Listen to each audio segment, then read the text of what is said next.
भागते भागते भागते भागते मुझे 10 साल हो गए, लेकिन अभी नहीं मेरा पीछा छूटा कि मतलब मैं कहीं पे जाके थम जाऊं।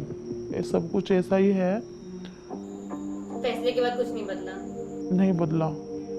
रेप करते रहे और कहते रहे कि अपने पति को बताएगी तो तुझे छोड़ देगा, पुलिस में जाएगी तो हम तुझे मार देंगे।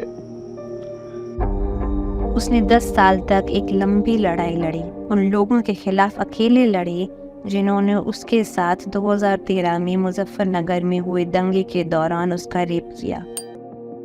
मई 2023 में कोर्ट ने आरोपियों को दोषी माना और उन्हें 20 साल की जेल की सजा सुनाई। इस जीत के बावजूद उनकी तकलीफ कम नहीं हो रही। मुझे अच्छा लगा था, मुझे खुशी हुई थी तब उन लोगों को सजा हुई थी। बट उसके बाद किसी को भी नहीं पता था, सिर्फ मेरे घर वालों को पता था और मेरे पति को पता था। उसके बाद तो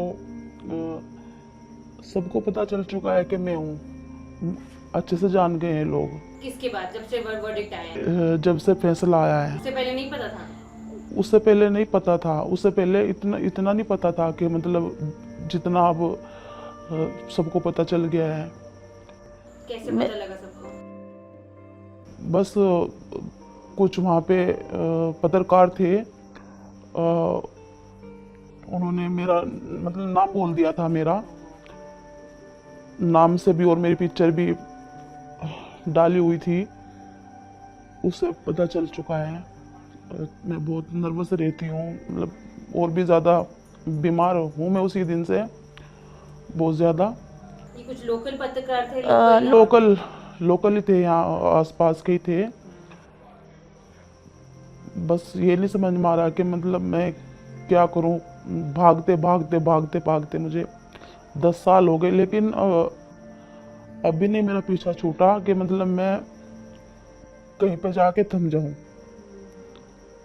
लोग तरह तरह की बातें करते हैं मेरे बारे में कि ये तो मतलब गलत है, क्योंकि बहुत से जो लोग होते हैं अंगूठा छाप के दो या अनपढ़ कुछ भी बोल सकते हैं, उन लोगों को गलत कमेंट करते हैं मेरे बारे में।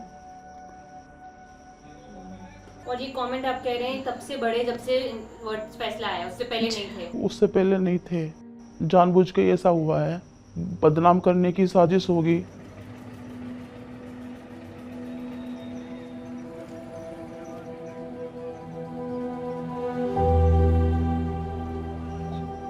वहाँ जाने का तो मैंने कभी सोचा ही नहीं कि मैं चले जाते हम लोग, हमारे घर जलाए, हमारा सब कुछ सामान जला दिया, हमारी जो बकरी बच्चे जो भी हमारे जानवर थे सब कुछ जला दिए उन लोगों ने। यहाँ तक कि मेरा रेप किया उन लोगों ने। ऐसे कौन कौन जा सकता है ऐसे माहौल में। मैं तो अभी नाम भी सुनती हूँ ना उधर का तो मैं कांप जाती हूँ।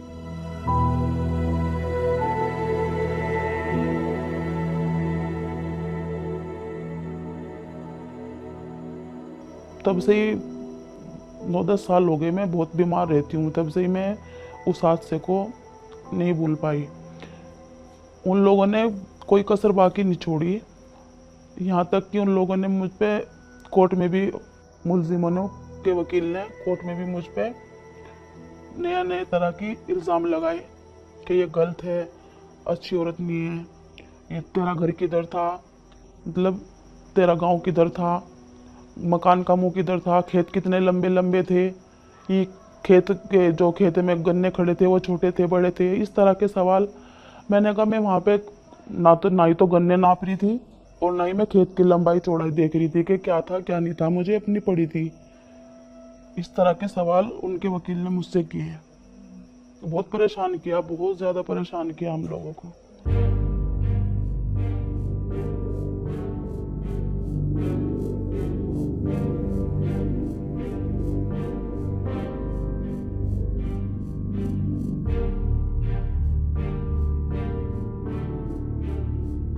मुझे नहीं पता उन्होंने क्यों केस वापस ले लिया। जिस तरह की धमकियां मुझे मिली, हो सकता है उन लोगों को भी धमकियां मिली हो। उसमें हमें बहुत धमकियां मिली कि अपना केस वापस ले लो, पैसा ले लो, यहाँ तक कि वो लोग हमारे घर भी आए। मुलजिम जो हैं वो, उनके रिश्तेदार जो हैं वो हमारे घर तक भी आए कि मतलब आस पड़ोस वालों से भी बोला उन्होंने कि इनसे बोलो ये क्या कहते हैं, जो भी पैसा वैसा चाहिए हम देने के लिए तैयार हैं और अपनी रिपोर्ट उठा लें। मान लीजिए कि मैं समझौता मैं कर भी लेती, जो कुछ मेरे पास मेरी इज्जत थी, मेरी इमेज थी, मेरी मतलब छोटे बड़ों में बैठने की मेरी सब कुछ तो खत्म ही हो चुका था। जो उन लोगों ने मेरे साथ में किया, मैं नहीं चाहती थी कि वो किसी और के साथ भी आगे से ऐसा हो।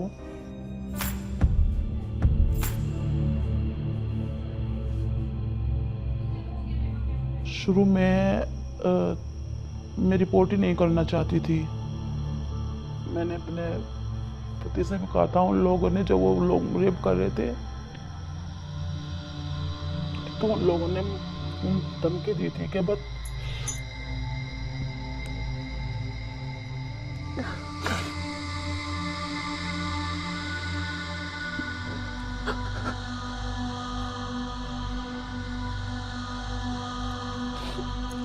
बहुत परेशान किया था हम लोगों को।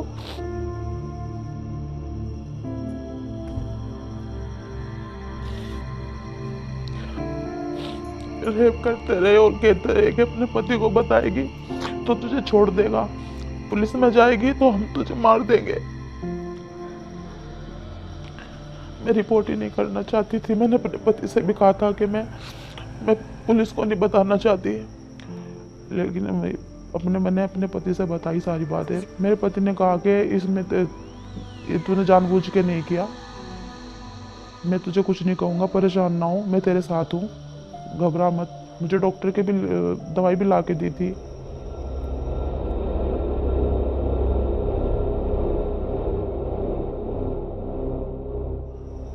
हमारी कोई ऐसा कोई घर का मतलब काम नहीं है।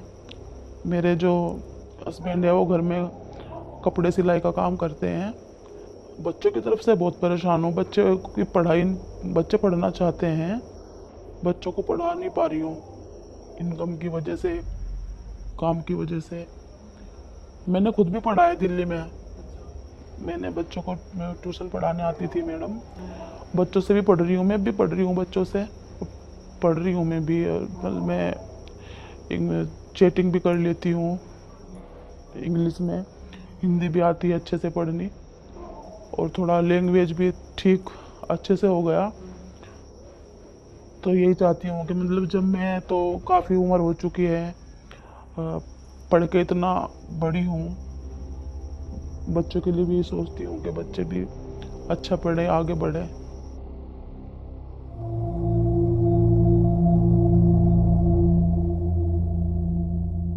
मैं यहाँ से बाहर ही शिफ्ट होना चाहती हूँ, मेरे बच्चों से बाहर जाना चाहती हूँ, जैसा कि दिल्ली के आसपास के एनसीआर में या दिल्ली में इधर शिफ्ट होना चाहती हूँ। अपने बच्चों को मैं सिर्फ अब बस मेरा एक ही है कि बस मैं अपने बच्चों को आगे बढ़ाऊँ।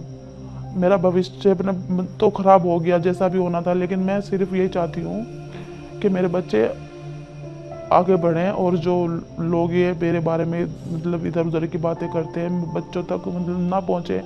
कभी ना कभी तो पहुँचेगी, लेकिन तब तक मैं चाहती हूँ कि वो समझदार होंगे।